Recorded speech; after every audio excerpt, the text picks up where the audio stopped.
I'm very aware that those are natural patterns for me. I overwork. I'm very passionate about what I do. So there's a danger in that because I love it so much. I'm so passionate about helping these entrepreneurs and so enjoy it and feel so fulfilled when they break through. It means I can pour every ounce of me into this, and that's not healthy. So I needed to put in place safeguards. And I know that I'm terrible at seeing the signs.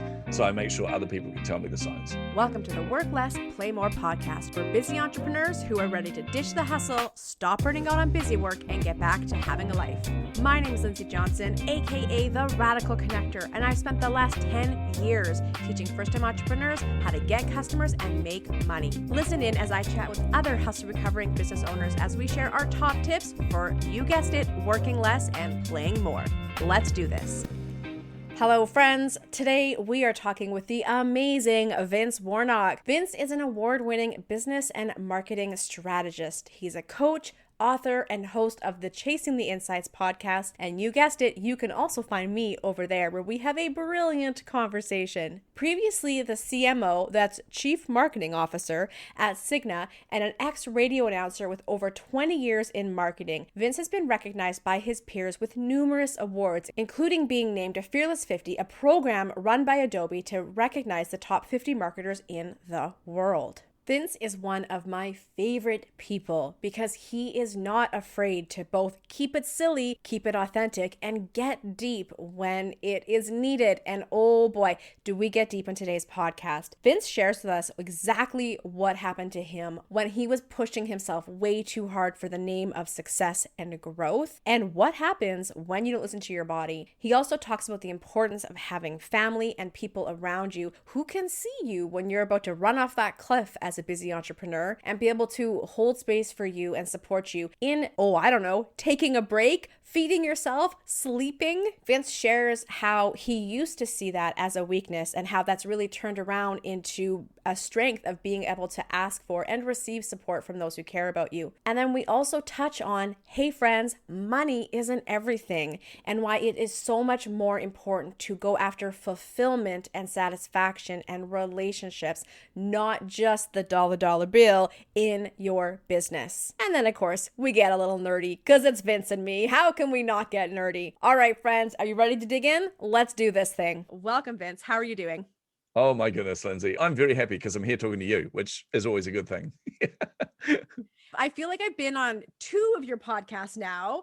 Have I been in other things? I feel like we record a lot of really cool things together. We do. You spoke at one of my summits. So that was one. It was one of my most popular sessions, by the way. Yeah. Oh, Did I speak at 2 summits? Yeah, no, you did. You spoke at both my summits. There we go. Oh, wow. That was embarrassing. And you've been on my podcast. And of course, we did the Christmas episode where I had to get back my favorite people, which you are top of that list. So you were immediately on that show. And that was way too much fun. What was supposed to be a half-hour episode was like an hour and a half long. And we just had a bunch of us on there having an awesome time.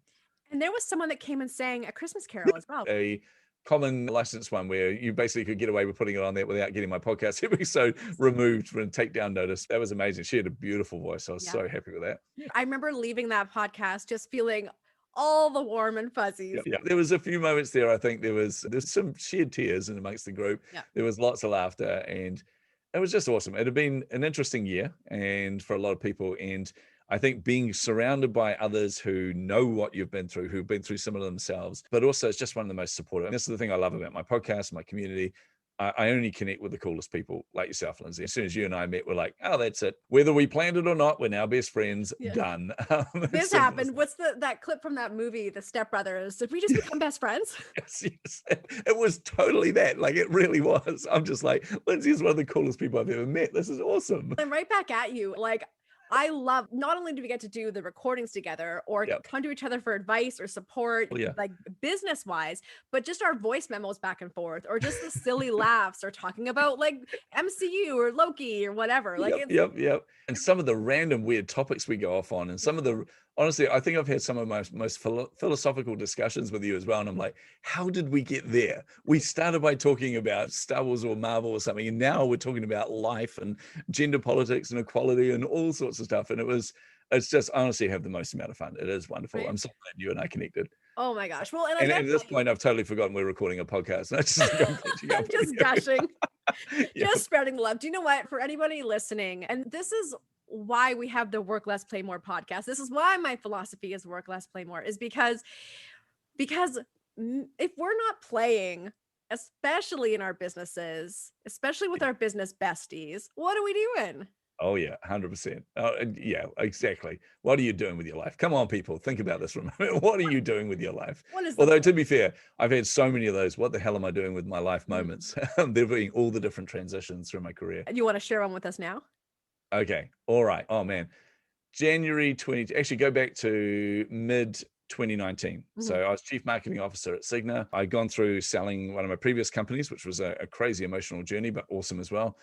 But then I was chief marketing officer there doing some incredible work. And by the way, they pay an obscene amount of money. This was ridiculous, to the point where you're like actually a little bit embarrassed about what you're earning. But the reason they pay me that is because I was getting the results. And I turned that whole company around. We ended up doubling our revenue in the time I was there. We took online sales from like 2% to 43% of our overall revenue. We were just absolutely crushing it. And we went from being, I think, the sixth, don't quote me on this one, it's either the fifth or sixth largest provider in New Zealand here, to being the second largest provider, on the way to being the first. And that was just because of all the stuff that I've implemented, and other people as well, mostly me. So, of course. But it was crazy. And I was really enjoying that aspect of it. But then I realized I'm not feeling fulfilled. And I didn't know what it was, but I nailed it at the end of 2019, where I realized that one of the things that's really important to me is being close to where I'm impacting others. So actually being able to help people, it's something that I know I'm called to do. It's something where I just appreciate everyone that's helped me in my life. Considering where I came from and where I grew up and all this, to have people that believed in me is the only reason that I'm here. So I want to give that back to people. I want to help as many as I can. When you're a chief marketing officer at a large Fortune 100 company, when you're a chief marketing officer at a company that size, you are very far removed from the impact. You treat everybody there, or you have to treat everyone there as a number or a dollar sign. And we were making decisions based on this, basically on data rather than on people. And I remember one day just sitting at my desk going, what the hell am I doing? I feel like I'm not myself. I feel like I'm being really inauthentic because I'm trying to operate as this CMO and I'm trying to operate at this level. And I'm going, but this isn't how I operate. This is not me. So that started this pull to go, you need change. And I fought it. And then my body turned on me completely. I think I shared this with you, Lindsay, but I ran a half marathon because we sponsored half marathon. So I ran that. Then I had to go home the next day, fly home the next day. And then the next day after that, fly out for a 3-week roadshow around the country and meet with different advisors and insurance companies, all this kind of thing. And I thought, oh man, great. Now I've got the flu. So I'm traveling for 3 weeks with the flu. This is pre-pandemic days, by the way. I would never do that these days. Turn up to a networking event, coughing over everyone. No. But I would turn up to these events and I'd be like working the room and putting on the mojo and the energy and trying to network there. And then I go back to the hotel and I'm like, oh my goodness, I'm dying. I felt terrible. And after 3 weeks on the road, I came back and I'm like, hang on, I've still got the flu. That's not healthy. 3 weeks with the flu is not good at all. So I need to go and see the doctor. So I went to my doctor, who's awesome. And he just turned around. He said, okay, we've got some good news for you. It's not the flu. Oh, okay. So what's happening? He goes, this is the bad news. You've had pneumonia for 3 weeks. And I'm like, wait, isn't that serious? And he goes, oh yeah, you could have died, you moron. And I'm like, oh, okay. But it was my body basically going, dude, you are operating outside of your normal operating modus operandi. Like you're not operating as yourself at all. You're being really unauthentic. You're pushing yourself and you're pushing yourself as a result. So there's constant tension in me, nothing to do with the company, nothing to do with the role, anything like that. It was just, I'm not designed for that. So I was finding this tension there and that tension was causing my body to shut down. And yeah, when you find out you've had pneumonia for 3 weeks, that's when you pay attention. And I went, okay, I need to switch off. I went into the Christmas holidays. This is super embarrassing. I went into the Christmas holidays going, okay, I've got my list of goals for the year and I haven't achieved a part of them because I've been too busy and I had pneumonia. So what am I going to do? I'm going to hit the holidays and I'm going to crush all of these goals. Tick them all off as I'm doing it because I wanted to publish a children's book that I was working on at the time. Going to do that. I'm going to do this. I'm going to do. And then I got to the first day of the holiday and I felt exhausted already and went, stop, think about what you're doing here. Yeah. And my body screamed at me. My wife also told me off. Leanne's very good at looking after me. She's going, come on, you need to be around for a long time. I went, yep. So I just switched off completely. And that started this whole thought process. And while I'm on holiday, I rang our CEO and just said, look, I know I'm called to write my next book. Like this book is really important to me. And I know it's going to help a lot of people. And I just don't feel like I'm where I need to be right now. I am going to move on. And so over the Christmas break, we talked about it back and forth. She kept trying to come up with different scenarios where it could work. I said, look, the reality is every scenario you came up with was deliberately designed to help me, but it's not mutually beneficial there. I feel like I'm just taking and not giving, and I can't do that. If I know what the right thing to do is and I don't do it, I'm being unfair on myself, but I'm also being unfair on you guys, because I wouldn't be giving you my best work at all. So I got to leave there in end of January 2020. And then I went to work on writing my next book, which then very quickly morphed into everything else I've been doing since then. And for me, it was moving out of that inauthentic state and into the authentic state, I think, is probably one of the biggest things. So first of all, I'm going to share this little tidbit for those that believe in the psychosomatic connection in our bodies and our emotions. Yeah. Did you know that pneumonia and inflammation in our lungs is connected to inflammation in the family? In the family. Interesting. So if you think about your work family even. Yeah. Yeah. Right. It would be interesting to track. That's a little nugget to think about. See, now you're giving people insight into the weird voice messages we leave each other. Yeah, these are the kinds of things we talk about. But it is because I also used to have a lot of lung stuff, and I always had like pneumonia or bronchitis or bronchial pneumonia. And I have learned now, when my lungs act up, the first thing I do is I look at, where is there inflammation within the relationships in my life? Oh, that's really interesting, actually. I feel like I want to ponder on that for a moment.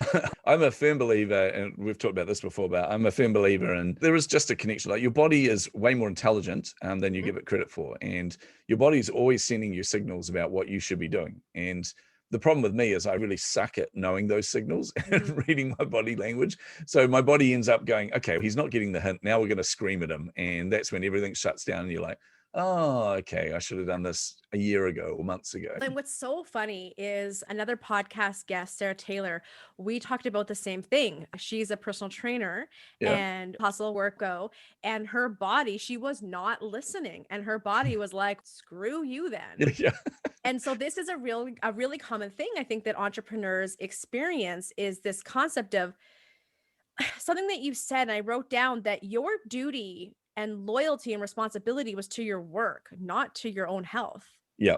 And I think that's a really common theme for a lot of people. It is. And it really did feel that way as well. Like, I'm the type of person, I do everything 100% anyway. Or if you're an accountant and I want to irritate you, I'll say 150%. But the reality is I tend to throw myself in there. And I'm a firm believer you can't, and hear me out when I say this, but you can't separate yourself. Like, I'm not Vince at work and Vince at home and Vince in, relationship and Vince as a father and Vince as all these different things. I'm Vince.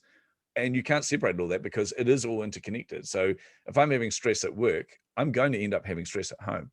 Or if I'm having stress at home or in relationships with friends and things like that, that also transpires in my work and things as well. So you can't separate yourself from these, but you've got to be very careful where you're putting not all your energy, but all of your ownership, essentially. And like you said, like, work owned me. I felt like I was working there 24/7. I felt like I had to be on call. I had 3 phones. I had one phone for all my side hustles, one phone for my personal phone, and then my work phone, and they couldn't leave my side at any time. That's not healthy when you think about it. I only sleep 4 hours a night anyway, but that's due to genetic makeup. But even then, I felt like as soon as I got up at 3 every morning, I would work. And again, there was no investment in me.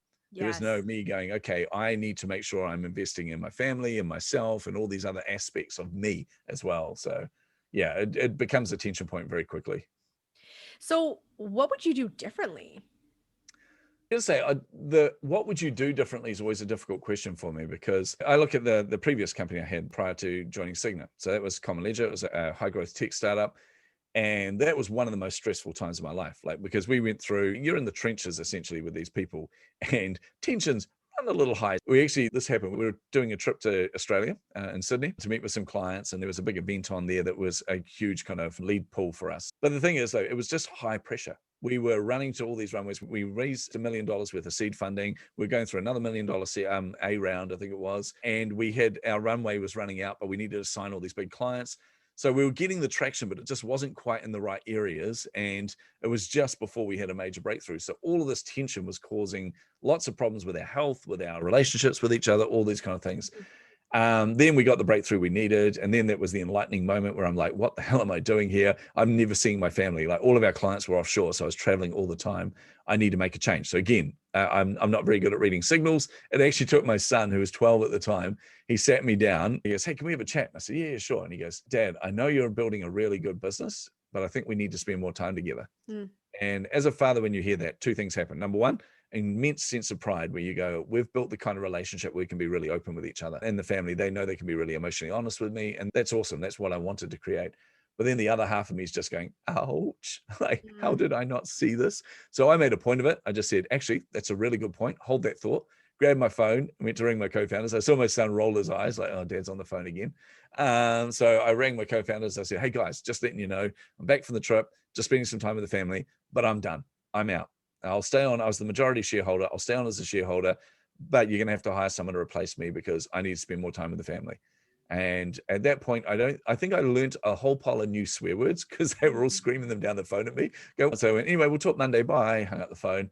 And my son was just like, oh, that was easy. I wanted him to know that he was the priority, that my family were the priority. And I needed to make a bold statement to do that. But then someone said to me, oh, but do you regret any of that? Do you regret any of the journey? Would you have done it any different? No, because it is what I did. That's how I operated in there. And even with Cigna, even with some of the stresses I went through there, even with the pneumonia and all those kind of things, I don't regret any of that because I am where I am now and I like where I am and I like who I am. And all of that has helped to make me who I am and to shape me into what I'm doing now and to how I turn up for the world. So in answer to that, I can never really give that. I can never really say, what would I do different? I did what I did at the time. I've learned from that now, but I would never go back and redo that. That is a key part of my learning. Now I just take that learning forward. That's what I'm hearing is this is a common pattern that I think is common among a lot of people, which is we set out with the best intentions and then we get sucked back into that total lack of balance and boundaries.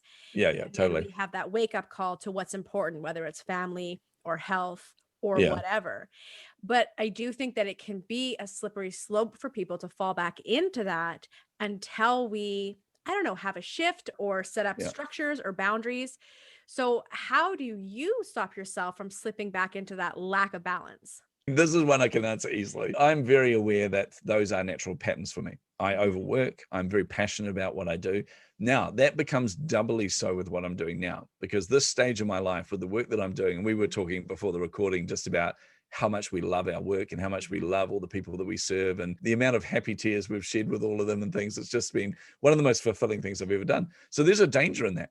Because I love it so much, I'm so passionate about helping these entrepreneurs, so enjoy it and feel so fulfilled when they break through. It means I can pour every ounce of me into this, and that's not healthy.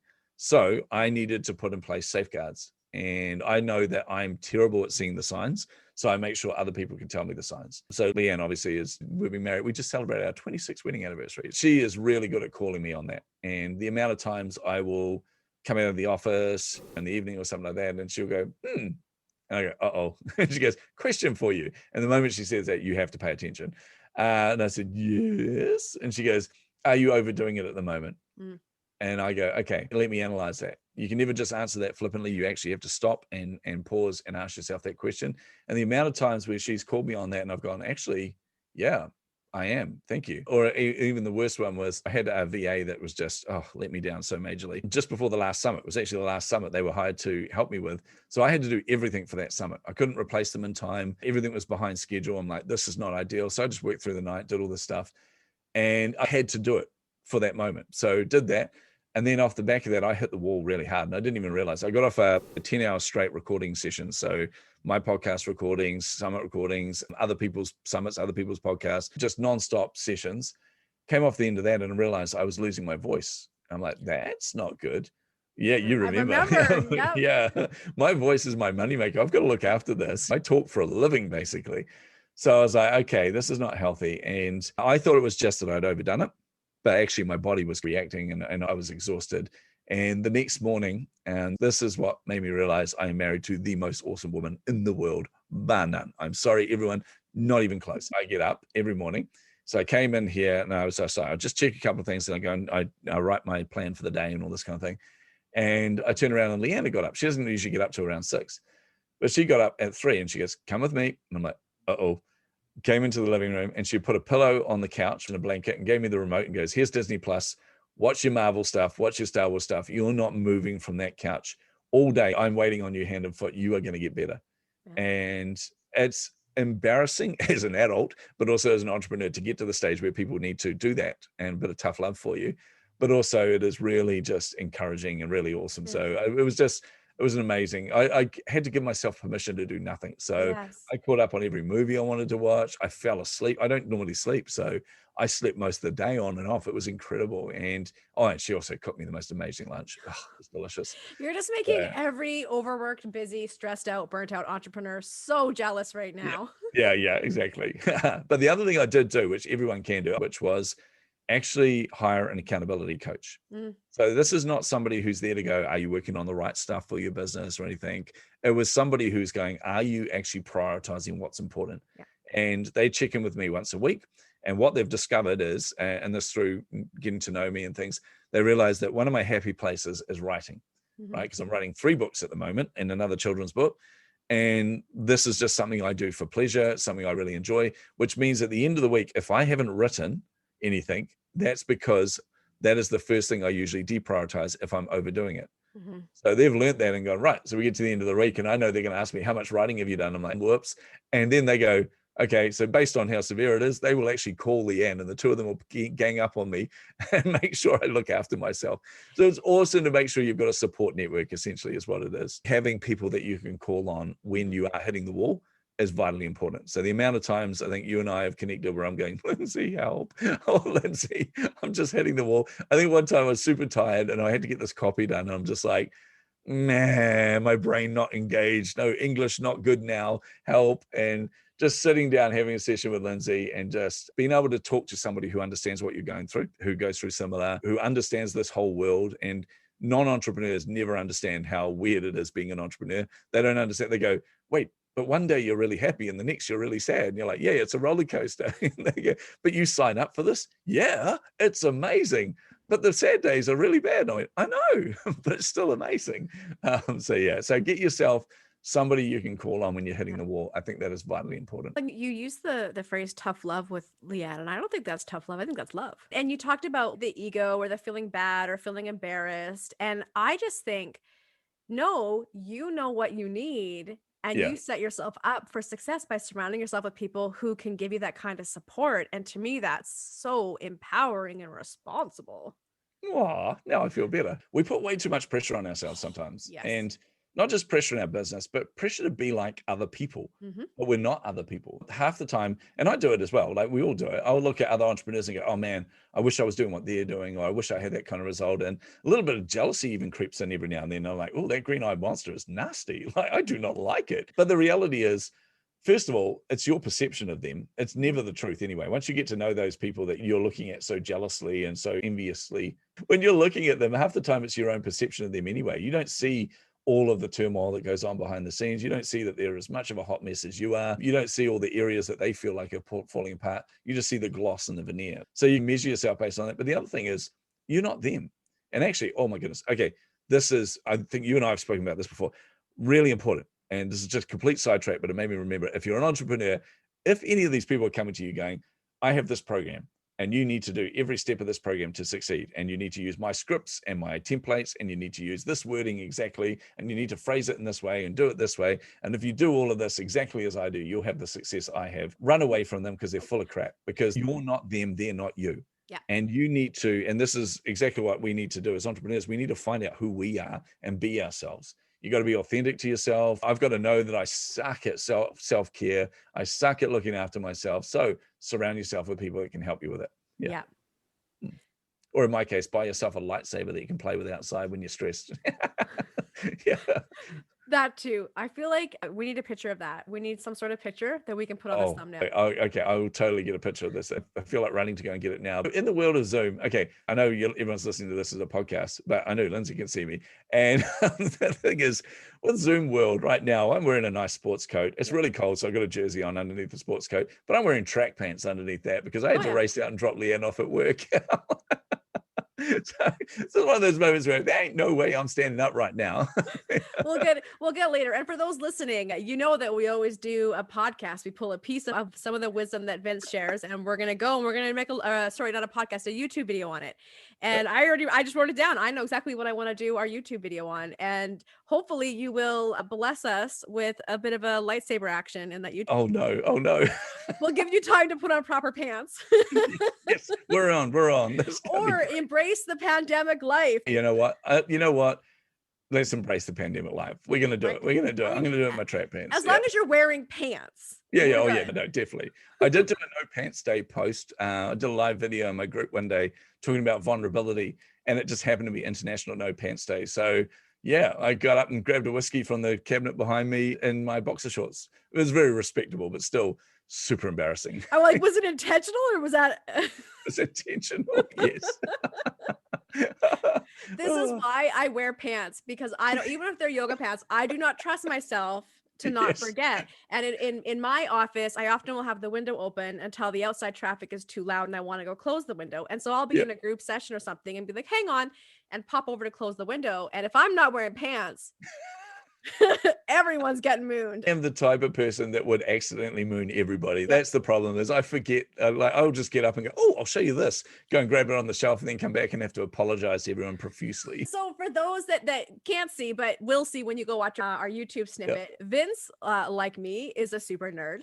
Oh, yes. And his background is all the nerdy things. Oh, yes. I've got all my Star Wars. You can't quite see the Marvel because it's directly behind me. There's a lot of Marvel stuff on there. My comic books, my Blu-ray collection. What are you nerding out to these days?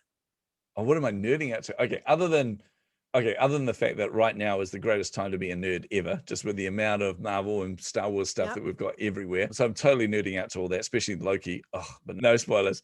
But outside of that, one of the things I'm nerding out to at the moment, which has been a kind of a project for me for the last probably 5 years, is I really nerd out around artificial intelligence, but in the sense of trying to create empathy through artificial intelligence and just trying to replicate human interaction and emotion. So think the Turing test. So if you can pass the Turing test, that's obviously the ultimate version of it. But I want to, and it was a project I was working on with Cigna, where we've had to try and replicate human behavior and understanding as well. And even though this is the weird thing, Lindsay, I'm a firm believer that you can't do it, but so much a firm believer you can't do it that I want to prove myself wrong. So I am looking at every way that I can make this happen. I've actually succeeded in some areas with this, where I just remember doing a presentation to a whole pile of global leaders and things, and all sitting around the table. And I did this demonstration, and it was just a voice chat based AI. And we were going through this process with it, and they were like, oh yeah. Mainly because no one really knew what to expect. It was just like a human interaction. So nothing spectacular, no fireworks or anything like that. So, oh yeah, that was cool. And then you see them all around the room just trying to think about what actually just happened. And you see the lights go on. They're like, holy crap, I forgot that was AI. I thought I was talking to a human being. But then even more so at the end of that, and I said, now I want to try something different. And I approached it from the point of view of vulnerability. In it, I pretended, I put on a persona and I said, look, blah, blah, blah. And in the scenario, I'd lost my wife and I said this. And the response from the AI made the entire room go, oh, like they all felt the emotion and felt that thing. And I'm like, oh my goodness, that was one of my crowning glories, was seeing that expression around the room of people realizing this is an AI that just made you feel. And this is an AI that made you feel really loved and connected. And the goal behind it was even more than that, was actually to identify people that were vulnerable and be able to put them into a different track to make sure that they're looked after and they're catered to. So cool. Yeah. So the potential for this is incredible. So nerding out at it, freaking out about it, overexcited about it. And that consumes any time that I have downtime and I want to just read something cool or just want to learn something cool. I'm even teaching myself a new programming language at the moment, just so I can get around some of the challenges that I've found there. Oh, so much fun. So if people are listening and they're like, I want to read what Vince is reading, what do you recommend people start with? Most of mine is journals, so they're really boring. And so scientific journals and things around AI. So I wouldn't recommend that to anybody unless you're really into it. I would, this is not actually a AI book at all. In fact, this is probably the main thing I would say is, if you really want to learn about AI and human behavior, learn about human behavior first. So there's some really good marketing books that I highly recommend people read. Contagious is one of those, and Made to Stick. Because the elements in both of those books talk about how we respond to things as humans. Like Contagious talks about why we share content, why we share information and share things about brands.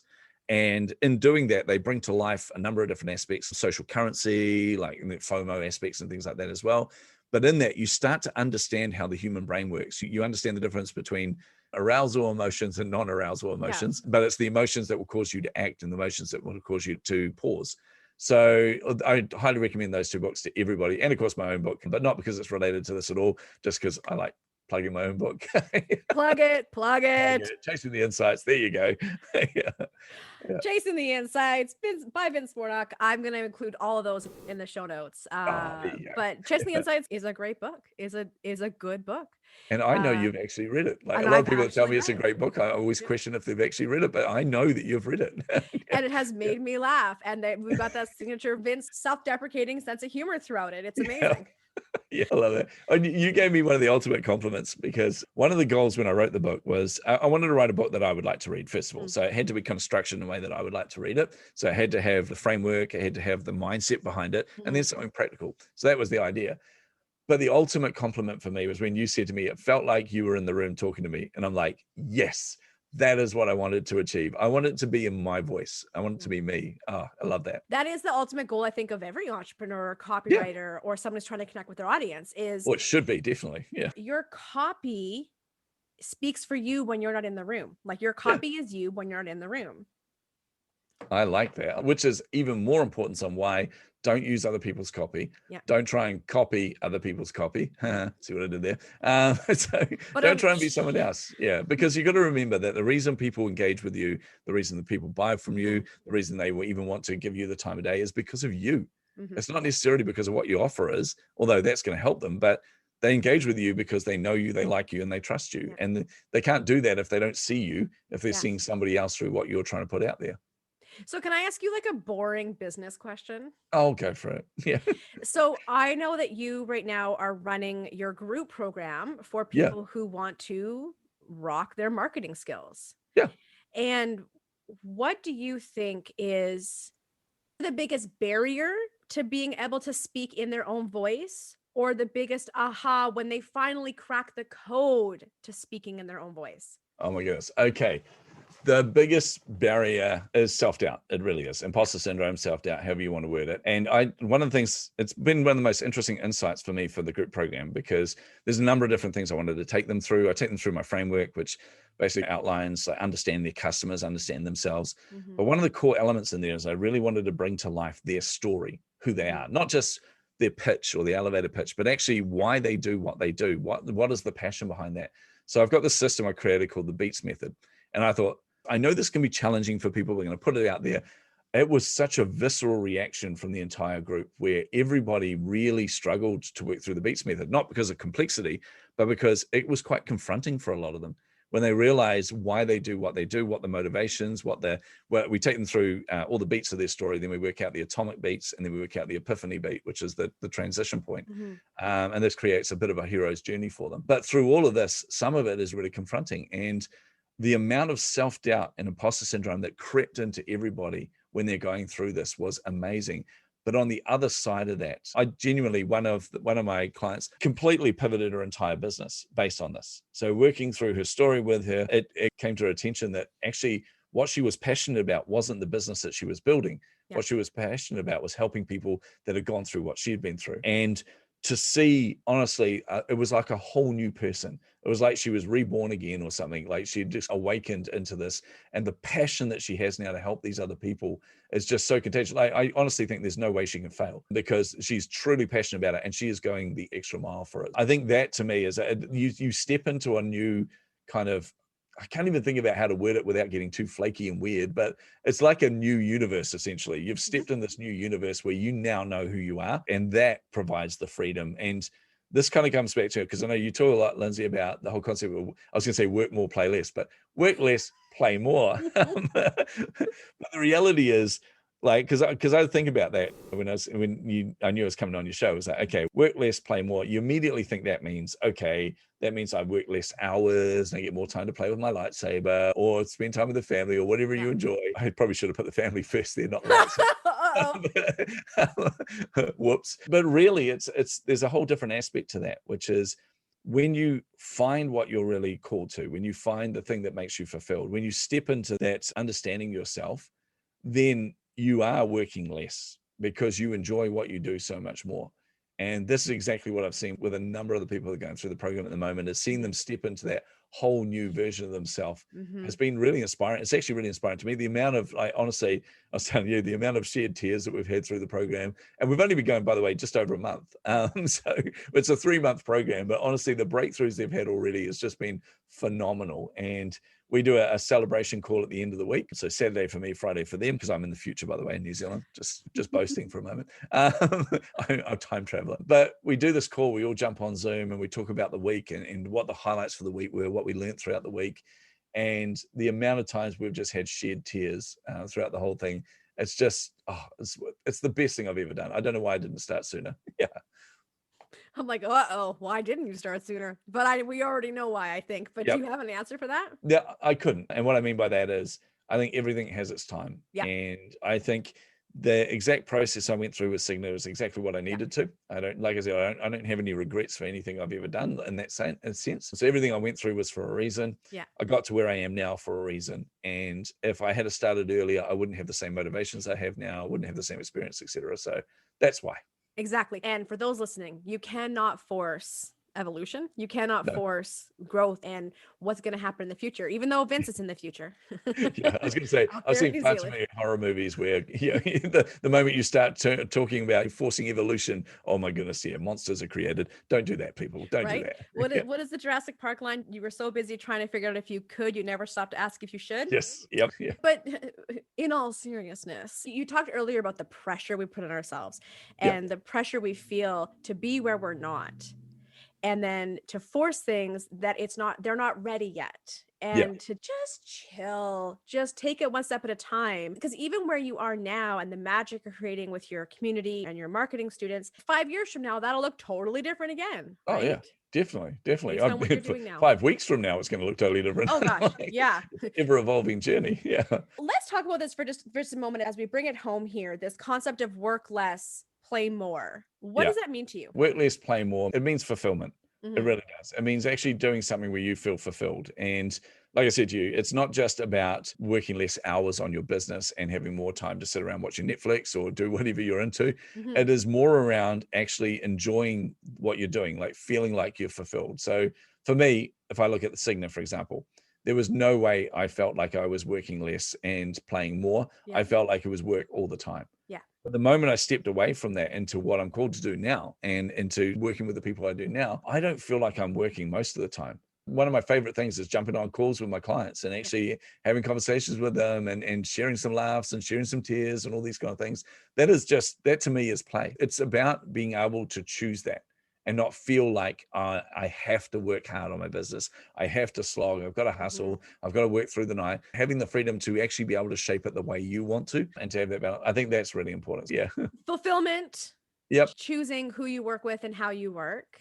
Yes, that's a really good point, by the way. Sidetrack me for a moment here, Lindsay, as you always do. Choosing who you work with is actually really important. And by that, every entrepreneur has it at some point. I think it's a rite of passage. You have to do this. You got to have that client that sucks the living life out of you. The nightmare client. You completely. And you're like, oh my goodness. It's not till you get to the point where you're surrounded by the people you really like working with.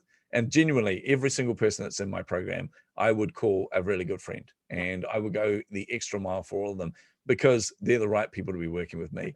This is so hard to do as an entrepreneur, especially when you're focused on you need money. When you get people approaching you saying, hey, I want to be part of your program, I had to say no to a number of people because I had to say no to somebody who, by the way, then ended up, she came to me and said, I'm working with a coach at the moment and I'm in this program, but I'm not happy with it. I don't feel like I'm getting the results I need. So I want to sign up for your program. Okay, no. She went, what? And I went, here's what I want you to do. I said, you need to go back to that coach and be honest with them. Talk about that because you probably haven't approached it with them, have you? And she went, no. I said, you're already paying for that. Why don't you go back to them and be honest with them and talk about it and see what happens because they might be the right person to work with you. And so she went back to them. Then she came back to me and said, I did that. It actually went really well. Turns out the woman was pregnant and she couldn't give me the time she needed, but we've worked out a way to make that work. And I said, fantastic. And she goes, but I'm still joining your program. And I went, what? Why? And she goes, because I also realized in talking to them, I'm not aligned with them at all. Yeah. She goes, I get more out of your free masterclasses than I've ever got in that program because I'm aligned with you. And I went, that's the point where I couldn't argue with it. I went, okay, welcome aboard. But there was another woman in Finland and we were trying to work out the time zone differences to make sure she could attend everything. And we thought we could make that work. But then I realized this is not the right person for me. And the main reason was she was very passionate about what she does, but she sat down and told me, and it took about 15 minutes for her to explain to me what she does. And I still had no idea. Like, honestly, at the end, I don't know what you're talking about. And I was going, okay, in a practical sense, what would that look like? And she gave me all this kind of fluffy speak and that. And I realized I don't know enough about her world to be able to help her. The clients that I work with, I know enough about what they do that I can see the opportunities. I can see how I can clearly help them. But so what I said to her is, look, if I took you on board, I feel like I would be doing you an injustice. So here's some marketing people that I trust, that I know are in this space, that really would be able to understand exactly what you're talking about. So I signed her off to those. But you've got to work with the people that that you align with, that align with your values, that align with who you are and how you operate. 100%. I'm going to share my little personal mission and take from that what you will. I learned many years ago that I only wanted to work with people that I could picture myself hanging out for a week on the beach with. I love that. I love that so much. Yep. If I'm not excited about what you're doing, if I don't get what you're doing, if there's a tension, you said it so aptly, that is a rite of passage for entrepreneurs. You need those, I call them red flag clients, nightmare clients. I do think you need to have that, because if you don't have that, you don't know what that looks like. Often that will help you to identify what you do want to work with. So I think that's really important. But to your point, I love that so much. Same with me. I just want to work with clients that I want to hang out with. In fact, my ideal, giving you a glimpse into our future now. So me and Liam were talking about this. What are 5 years from now going to look like? Right. And this is the picture we have. So hopefully the borders all open at some point. Surely, please, somebody sort this out. But we want the borders to open, because here's what we want to do. We've got our house here. We've got our base of operations. We've got 2 offices in here and our gym and everything. So we could operate from here perfectly happy. We want to pack up and we want to travel the world, and we want to go, okay, we've got a bunch of clients in Montreal. So we're going to go over there. We'll do an event there. We'll take all of our clients out for dinner and hang out with them. And then we'll stay there for a week's holiday. And then we're off to Vancouver. And we're going to catch up with Lindsay, we're going to catch up others, and we're going to, see the clients over there and spend time with them. And then we're going to have a holiday. And then we'll be off to the UK, or we'll fly back over to San Diego, where we've got another cluster of clients. And this is I want the kind of job in 5 years' time where I'm getting to hang out with these people that I love so much because they're my clients, but also surrounding myself with really cool people like you, Lindsay, and some of the others I've met through my podcasts. And I'm quite genuine about this. It's weird to think about this for a moment, but connecting with all these people around the world. And there are, obviously I've had, I think we've just put 74 or 75th episode out of the podcast. So that's around 70 odd people, because I think there's a few episodes there where it's just me talking as well. But there's about 70 odd people I've connected with through that, plus the summits on top of that and the speakers I had for that. There are a handful, like most of those people I would give a lot of time for, but there are a handful of people in there, like yourself, Lindsay, where genuinely I just want to hang out with. I feel like they're really good friends of mine, and yet we've never met face to face. I want to be able to travel and meet these people and hang out on the beach with Lindsay, although that's going to be exhausting, because the amount of giggling we'll do and the amount of we'll get really good abs. We'll just, from all the laughing out, we'll get like 6 packs. It'll be amazing. But the wrinkles, though, don't forget, I think there'll be a lot more laugh lines as well. It's already a game over for me after talking with you. Just the amount of laughter we have. You're singing my song. I just want to live and work from the beaches of the world and have really cool conversations with interesting people. And as opposed to going to see the entrepreneurs in my life, I want to gather them for really fun adventures. I would imagine we will be talking about doing some sort of joint thing, I'm sure. Oh, of course. Yeah, definitely. Oh my gosh. Okay, so let's bring it home here. So we talked a little bit about your marketing program. We've talked about your book. For people that want to both connect with you and follow you, let's talk about where they can do that. And also, why don't you tell us a little bit about your program? Yeah. Okay. Connect with me and follow me. Really simple. Just go to chasingtheinsights.com. That's where I make it. I am working on my website at the moment, because Lindsay told me off that she couldn't find how to work with me on there. But essentially, can I just interrupt? Okay. So how many times I would write Vince to be like, what do you do again? No, but like, who do I refer to you? But like, what do you sell? And I would forget, and I would go to the website and go, is it just me? It's not just you. It's like a builder's house. Like, honestly, when you're a marketer, you suck at your own marketing. That's just life. But essentially, it is where you'll find my podcast, though. It is also where you'll see a link to everywhere you can connect with me on social. And just do that. Unless you're a spammer, don't spam me. That would be horrible. But if you want to connect with me on social, I'm always keen for a chat. And also on my website, there is a link for a free strategy call. So if you've got any area of marketing where you're going, that makes no sense, or I'm not generating the leads I want, or I'm really struggling here, Don't struggle. Jump on a call with me and I'll give you clarity. It's as simple as that. But as for my program, oh my goodness, it is the coolest. It's a 3-month accelerated program where we take you through the EARN method, which is my framework where you examine who you are as an entrepreneur, the type of business you're trying to build, but you get to deeply understand your customers. And this is a piece of work I do that goes beyond demographic targeting. But I want to get into a concept I call thinkographics, where you actually deeply understand what's going on inside the head of your prospective clients. And then you can look at how you can impact them, how you can add value to them. And then we look at every aspect of your marketing, your websites, landing pages, email marketing, social media, all of this kind of stuff, audit a lot of it for you, go through and help you to make sure it is aligning you with exactly who you are and what you're trying to build. And then I help you to generate leads, convert those leads, but then going beyond that, just generating and converting leads, looking at how you can add more value to your customers and then in exchange, get more value back from them as well.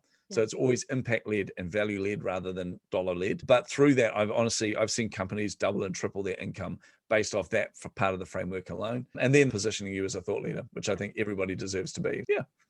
Brilliant. And you all have a ton of fun together. Oh, a ton of fun together. Honestly, these are some of the coolest people you've ever met. And honestly, the breakthroughs they're having in there, this is the most fulfilling thing I've ever done. Just to be able to stand in the corner with them, stand alongside them and go, this is where we're heading, and seeing them achieve it, not me achieve it for them, but me empower them and let them move forward and achieve these things, and seeing them believe in themselves to a whole new level. It's just, honestly, I feel like a really proud parent. And I don't want that to sound condescending, but I genuinely do feel like a proud parent in these moments. It's amazing. I love it. Oh my gosh. I love it. I hashtag relatable. If anybody out there runs a group program, you know what that feels like, to just see their growth and see their progress, and just the honor of getting to be even a small part of that is incredible. Yeah, I love it. Entrepreneurship, honestly, I'm just going to gush for a moment, but this is why I love that you and I both work with entrepreneurs. Entrepreneurs are freaking awesome. Yep. Like, genuinely, there are a small percentage of people that can birth something into this world. Like you don't realize how few entrepreneurs, because we're surrounded by entrepreneurs, we feel like everyone's an entrepreneur. Yes. The reality is it's such a small percentage of the world and it takes so much courage, and it takes so much tenacity. And I think it's something to be honestly rewarded. It's to be recognized, it's to be celebrated.